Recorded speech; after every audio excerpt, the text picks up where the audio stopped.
What's happening? I'm Ironman from the music group The Lottery Showtime Records, and I'm here to give you this breaking news, even though it happened like yesterday. But this breaking news, Jussie Smollett of Empire fame has had all 16 counts, count them 16 counts of charges against him dropped. His record has been expunged, the case has been sealed, and all charges have been dropped. The case is thrown out. He is a free man to continue living his life as if this never, ever even happened. Can't nobody look at the case. He can go around tell people he never got arrested, because that's what happens when your record gets expunged. It's like it never even happened. This guy, Jussie Smollett, he's the gift that keeps on giving for a content provider like myself. And I hesitate to make videos because it's like every hour on the hour there's something new, a new morsel, a tidbit, little piece of information to this case that it goes in a totally different way. This will have to be the biggest plot twist of the season. This will happen to be the biggest plot twist of the season. I can't even talk right. I'm so confused right now. They just dropped.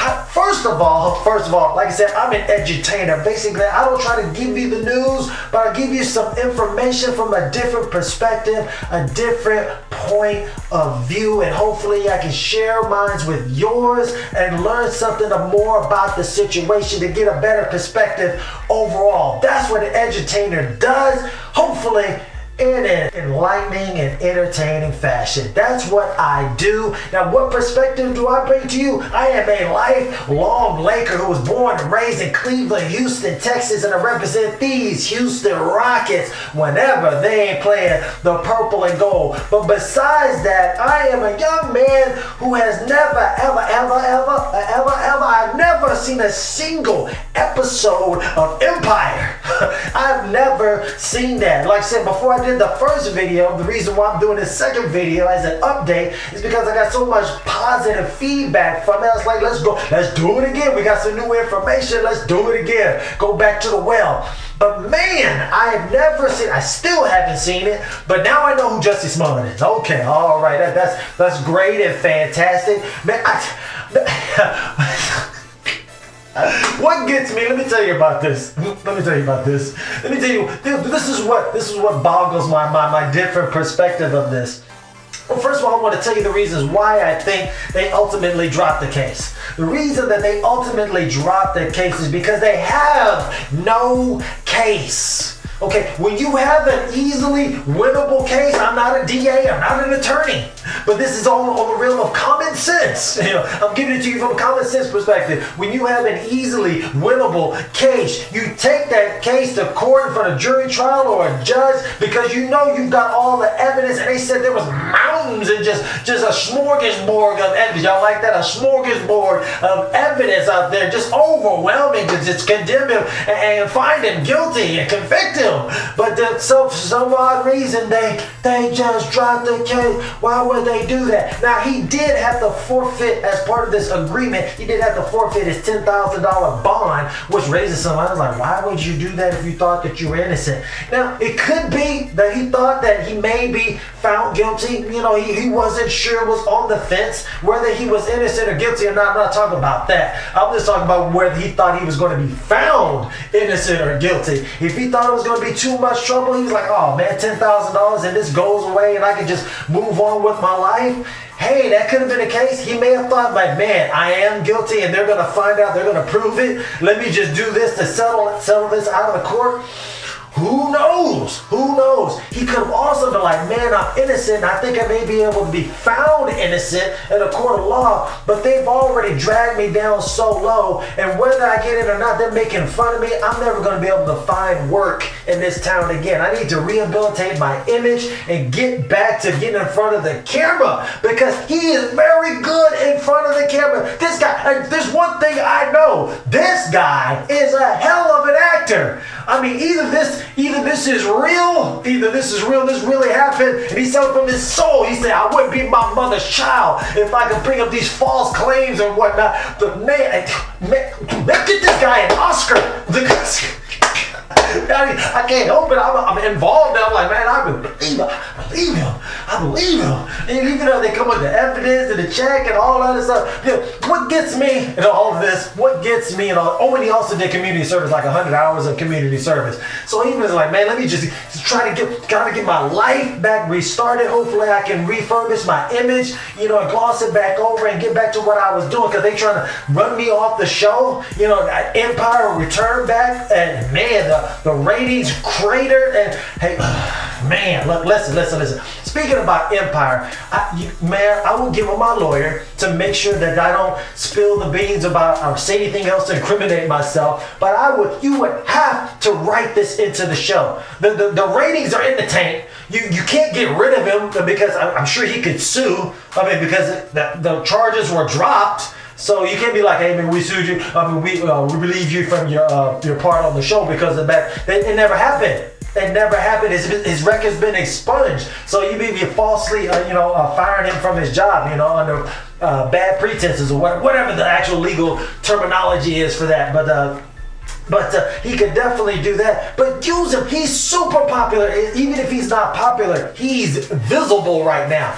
A great writer should be able to write this into the show. Just have your lawyer there to make sure they don't write anything that could open up a new case or the case again or get some new charges filed against you. But you should definitely write that into the show. The people would be watching. They would be lined up. I might even watch my first episode of it. But you know what? All of this, what really got me? Oh, there's a couple of things. First of all, why in all of this? Listen. Why in all of this were the two guys who admitted, they admitted whether they actually did it or not, they made a plea, a confession that they actually committed this falsehood and this crime. They're saying that they committed a crime. Why were they not charged? They admitted to committing a crime. Why were they not charged? I don't understand that. Listen. Did y'all have a plea deal with them?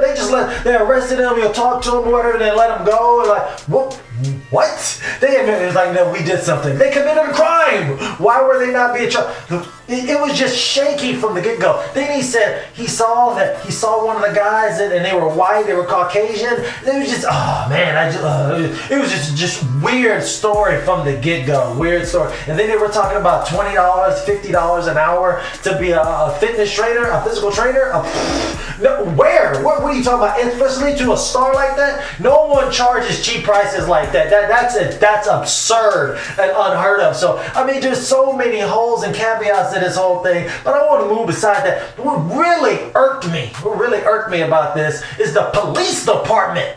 The police department. I'm sure the DA's office, man, the reason they dropped this because they couldn't win the case. It's a he said, she said, and you didn't arrest those guys, and it's just basically, there's no evidence. He's just saying one thing, you're saying one thing. Hey, you're not going to be able to convince a jury of that. And as good as he acts, no way. And then they weren't cooperating? Oh, no, sir. You wouldn't want to go. Man, you're going to look like a buffoon after you put out mouths and charge after charge of ridiculous. There were duplicate charges. 16 charges? 16? That's outrageous. That's outrageous.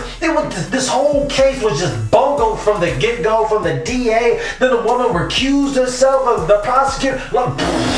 It was just a sham. This was in shambles. They was like, listen, at the end of the day, listen, they don't call it Chirac for nothing.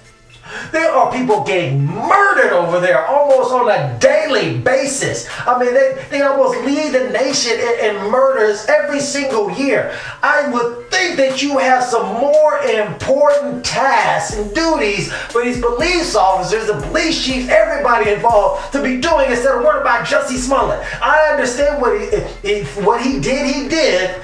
Extremely wrong, should be punished. Hey, look, man, $10,000 goes to the police department. Okay, he did community service. And I'm sure he's never going to do anything stupid like that ever again. Y'all get to move on and stop people killing each other. It's absurd. He just wanted to get himself hurt. Hey man, it's his own body. He can choose to do whatever he wants to with his own body. But besides that, I mean, it's just absurd, this whole entire case. This guy had the chief of police. He's like, he mad. He mad with him. Your job isn't to be the DA. Your job isn't to be a prosecutor. Your job is to enforce the law. You think a crime has been committed, you're supposed to stop people from committing crimes against other. You did that. You did that to the best of your abilities. Your job is done. Move on to something else. You got time? All these people get murdered over there in Chirac. You got time to be doing anything? I just don't think they dropped the ball. And this doesn't mean he's exonerated. Man, I don't want to hear that from you. Stop people from getting murdered. Man, go over there and do your job, man. What are you talking about worrying about this guy at the subway shopping coming up? I don't care about that. I don't care. He hurt himself. Whatever. He got hurt. You found the people. Hey, look, man, you did all you can do. All you need to do is work on people not getting murdered. That's what you need to be doing over there. Keep giving these interviews and stuff. Well, what is you doing? What is you doing? Man, that's outrageous. But you know what's not outrageous? All the wonderful support from also subscribers and people just happen to just found on this channel. I appreciate y'all. Make sure you subscribe to the channel, hit that notification bell so you'll alert every time there's a brand new video. If you ain't already, make sure and follow me on my 2 Twitter handles. I'll make sure and I respond to all your tweets, your questions, and your comments. And if you want to support the channel financially, just send whatever you can to the Cash App, even if it's just $1 to the link. Everything helps, and I appreciate it because this is what I do. I'm Ironman from the music group The Lottery, Showtime Records. Holla.